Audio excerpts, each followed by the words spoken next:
Accountancy classes में आप सभी का बहुत बहुत स्वागत। आज का टॉपिक आपके लिए बहुत ही इम्पोर्टेंट है। ट्रायल बैलेंस का सबसे इम्पोर्टेंट एग्जाम्पल हम आपको बता रहे हैं। ट्रायल बैलेंस आप कैसे बनाएंगे और अगर उसका टोटलिंग आपस में मैच नहीं करता हो तब आप क्या करेंगे। इस एग्जाम्पल के द्वारा आप ये सीखेंगे कि एक अकाउंटेंट जो इनएक्सपीरियंस है वो ट्रायल बैलेंस ढंग से नहीं बना पाया है, उसको आप कैसे सही बनाएंगे इसके बारे में हम आपको बताएंगे। तो आज का टॉपिक है trial balance which is made by inexperience.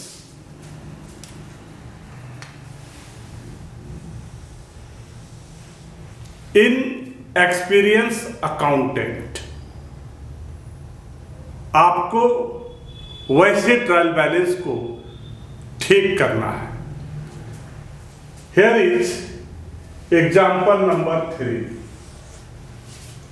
The following is the trial balance prepared by inexperienced accountant. Redraft it and correct form.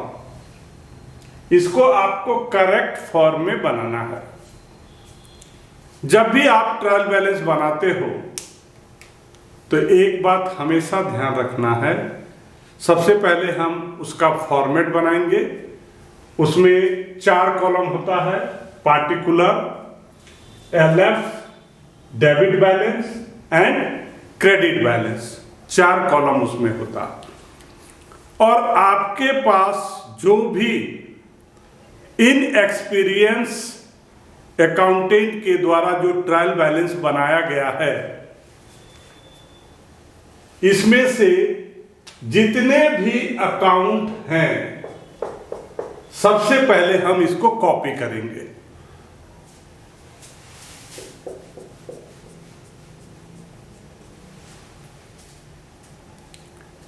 Inexperience accountant के द्वारा जो ये ट्रायल बैलेंस बनाया गया है, इसके जितने भी अकाउंट हैं सारे अकाउंट को हम नए ट्रायल बैलेंस में शिफ्ट कर देंगे। अब इसके जो अमाउंट है उसको कहां शिफ्ट करना है, याद कीजिए आपको हमने बताया है एसेट और एक्सपेंसेस, इसका जो नेचर होता है वो डेबिट नेचर का होता है। इसलिए इसमें से जितने भी एसेट और एक्सपेंसेस हैं उसके अमाउंट को हम डेबिट बैलेंस में लिखेंगे, और जो एसेट या एक्सपेंसेस नहीं होगा, सिर्फ और सिर्फ आसान से बनाने के लिए आपको ये ध्यान में रखना है कि इसमें एसेट कौन है, एक्सपेंसेस कौन है। अगर एसेट है, एक्सपेंसेस है, तो उसके अमाउंट को हम डेबिट साइड में लिखेंगे, और अगर वो एसेट या एक्सपेंसेस नहीं है तो उसके अमाउंट को हम कहां लिखेंगे, क्रेडिट में लिखेंगे। तो चलिए शुरू करते हैं कि कैसे आप गलत इनएक्सपीरियंस अकाउंटेंट के द्वारा जो ट्रायल बैलेंस बनाया गया है उसको सही कैसे बनाएंगे। तो सबसे पहला है सन्ड्री डेटर। आपको जानना है कि सन्ड्री डेटर क्या है। किसी बिजनेस के लिए एसेट है, तो इसका जो अमाउंट है 12,200 उसको हम कहां लिखेंगे, डेबिट में लिखेंगे।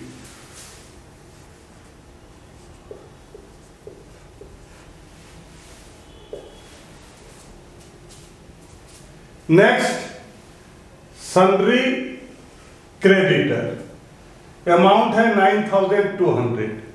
सन्ड्री क्रेडिटर क्या है? लायबिलिटी है, तो इसको कहां लिखेंगे? क्रेडिट में लिखेंगे। 9200। Next, opening stock 15600। Asset debit side 15600। Next, purchase business का क्या है? एक्सपेंसेस है, कहां लिखेंगे? डेबिट साइड में 53,500।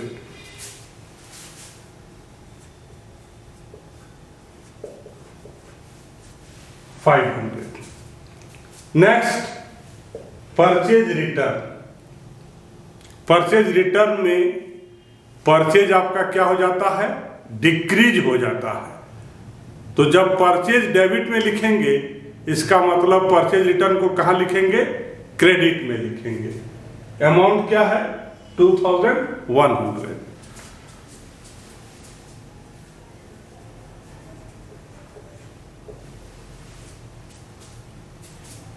नेक्स्ट, कैश इन हैंड क्या है? बिजनेस का एसेट है, तो उसके अमाउंट को कहां लिखेंगे?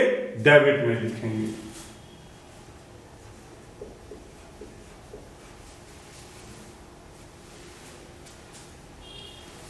नेक्स्ट, मशीनरी क्या है? बिजनेस का एसेट है, तो उसको कहां लिखेंगे? डेबिट साइड में 40,200।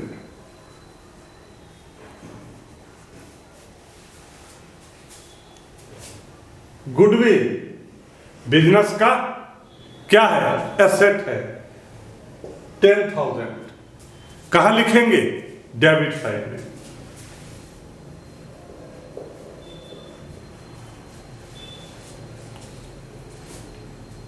सेल्स बिजनेस का क्या है? इनकम है, 86,200 क्रेडिट साइड में।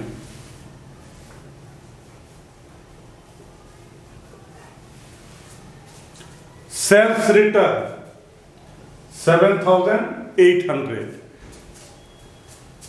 सेल्स क्रेडिट में, सेल्स रिटर्न डेबिट में 7,800।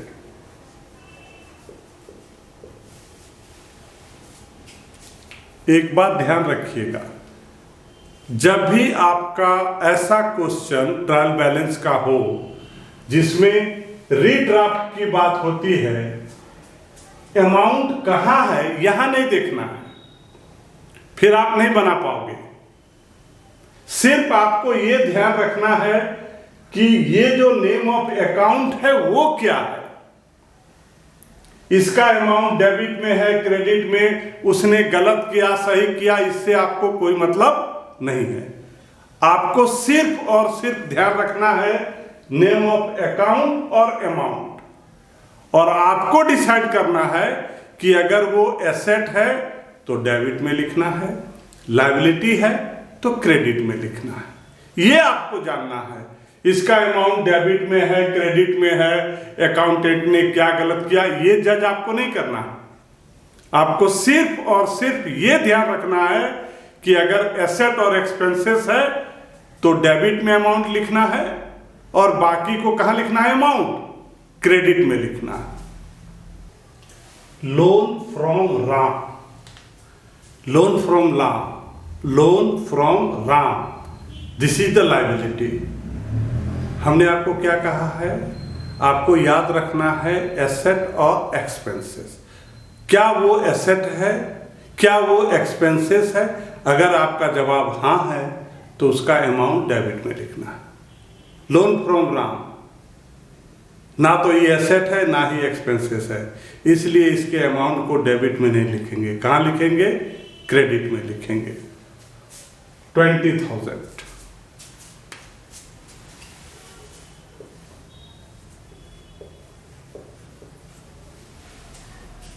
Next, interest on Ram loan expenses, interest on Ram's loan expenses. तो इसके अमाउंट को कहां लिखेंगे? डेबिट पे लिखेंगे।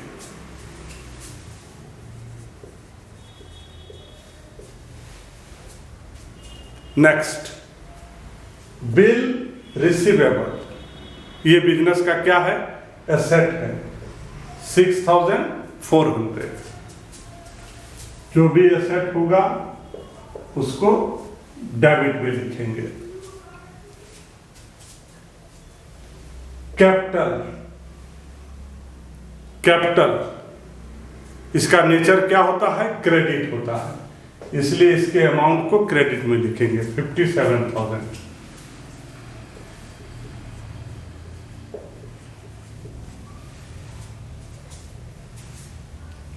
लाइफ इंश्योरेंस प्रीमियम, ये क्या होता है? ड्राइंग होता है। ये प्रीमियम बिजनेस का जो मालिक है उसके लिए पेमेंट किया जाता है, उसके लाइफ का इंश्योरेंस का प्रीमियम है। तो ये ड्राइंग है, 5000। कैपिटल क्रेडिट है तो ड्राइंग क्या होगा? डेबिट होगा, 5000।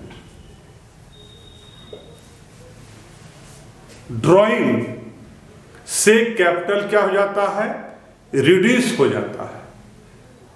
ड्राइंग करने से जो हमारा कैपिटल है वो क्या होता है? रिड्यूस हो जाता है। तो जब कैपिटल रिड्यूस होता है तो उसको हम लोग क्या करते हैं? डेबिट करते हैं। कैरेज एक्सपेंसेस है, 600, डेबिट में।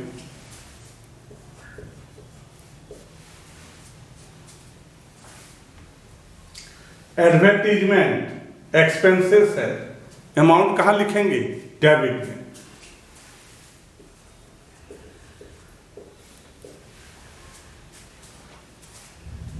डिस्काउंट रिसीव इनकम है, क्रेडिट में।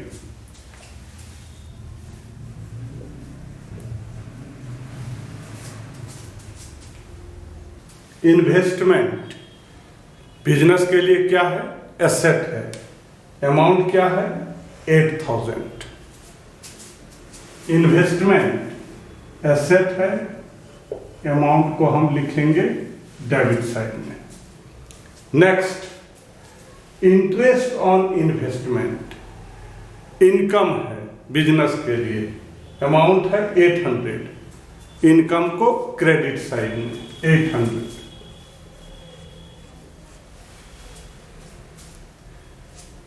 जितने भी अकाउंट थे सारे को हमने पार्टिकुलर में लिखा, और इसका अमाउंट डेबिट बैलेंस में था, क्रेडिट बैलेंस में, उससे हमको कोई मतलब नहीं है। सिर्फ और सिर्फ हमको मतलब था उसके अमाउंट से। सिर्फ हम अकाउंट का ध्यान रखे हैं कि अगर वो एसेट और एक्सपेंसेस है तो उसके अमाउंट को हमने डेबिट में लिखा, और अगर वो एसेट और एक्सपेंसेस नहीं था तो उसके अमाउंट को हमने क्रेडिट में लिखा।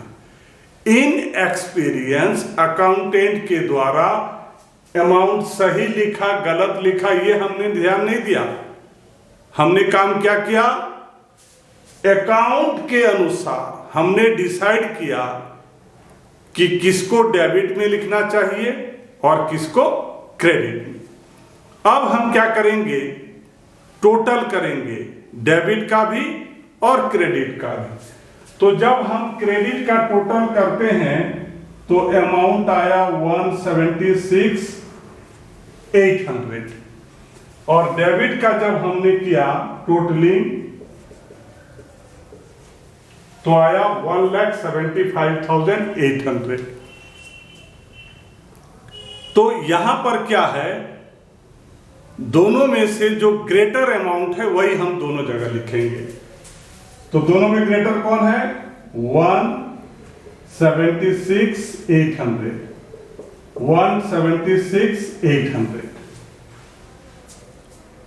तो जब ट्रायल बैलेंस टैली नहीं करे और जल्दीबाजी है हमको फाइनल अकाउंट बनाने का, तो ऐसे सिचुएशन में हम एक अकाउंट ओपन करते हैं, उसको बोलते हैं सस्पेंस अकाउंट।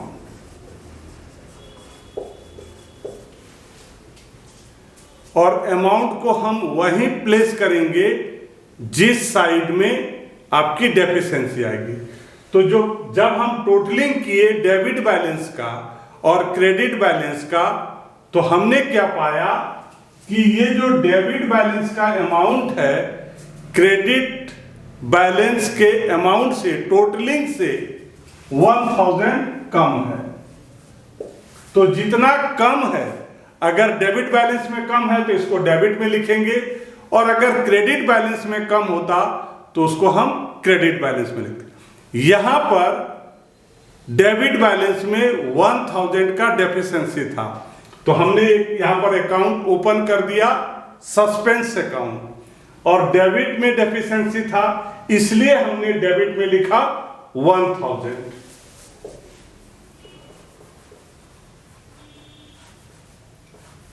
अब अगर हम टोटलिंग करेंगे डेबिट बैलेंस का और क्रेडिट बैलेंस का, तो डेबिट बैलेंस और क्रेडिट बैलेंस दोनों के साइड का जो अमाउंट आएगा, जो टोटलिंग आएगा, वो आएगा 1,76,800। तो यहां पर हमको ट्रायल बैलेंस टैली नहीं करने के चलते हमने एक अकाउंट ओपन किया जिसको हम लोग बोलते हैं सस्पेंस अकाउंट। डियर स्टूडेंट, अभी आप हमसे पढ़ रहे थे कि अगर इन एक्सपीरियंस अकाउंटेंट के द्वारा कोई ट्रायल बैलेंस बनाया गया हो तो आप वैसे ट्रायल बैलेंस को फिर से कैसे बनाएंगे, ये हमने आपको बताया। अगर आपको मेरी वीडियो अच्छी लगती है तो वीडियो को लाइक कीजिए, शेयर कीजिए, और चैनल में बने रहने के लिए फॉर फर्दर नोटिफिकेशन चैनल को सब्सक्राइब कीजिए। आज का टॉपिक हम यहाँ समाप्त करते हैं। हम लोगों की मुलाकात और हम लोग फिर से मिलते हैं नए वीडियो में नए टॉपिक के साथ। आपका दिन शुभ हो। धन्यवाद।